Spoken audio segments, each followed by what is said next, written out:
Now, what's interesting is the war which is now taking place is taking place actually between the most developed nation in the West, the United States, which came out of Europe, which is in conflict with Iran in Persia. Now, behind the regime in Iran, you can see evidence of the Prince of Persia, an evil spirit which has taken over and ruined the cultured Persian nation, replaced it with that murderous dictatorship. What about behind the America and the West? Have we got God on our side? Or are there things within the West which are actually under God's judgment? Talked about Khomeini being a false prophet.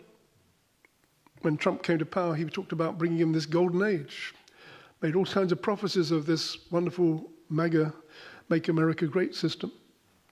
And I saw a lot of things behind Trump which were actually quite idolatrous and quite harmful.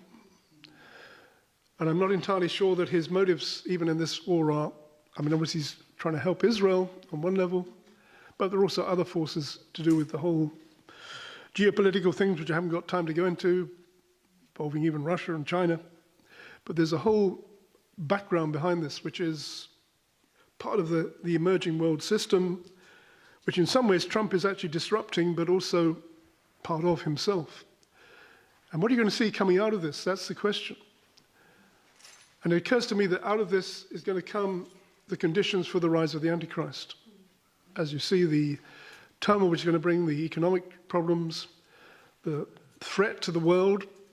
And if people say, well, look, we're on the brink of destroying everything. If we carry on like this, we've got to come in with some kind of a peace settlement.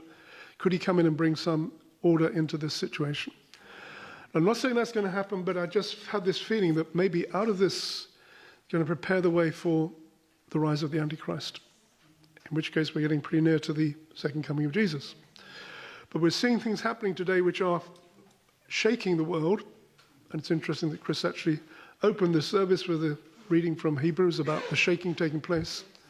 And you've got everything sort of flying up into the air. And if it all comes down in some kind of first of all, a peace settlement, which is not peace, which then goes into the time of trouble. And you have an economic crisis, which they then bring in some kind of solution to with some kind of digital ID and putting us into some kind of restrictions whereby you can't do certain things. And also coming against those who believe the Bible and Jesus. And ultimately with an agenda to come against Israel as well. So I'm kind of throwing out a few ideas here. I'm not coming to a definite conclusion, but ask yourself, are we on the edge of the time of tribulation? Will the Antichrist arise out of this conflict? Will America emerge triumphant, reshaping the world order, or fall under the weight of contrary events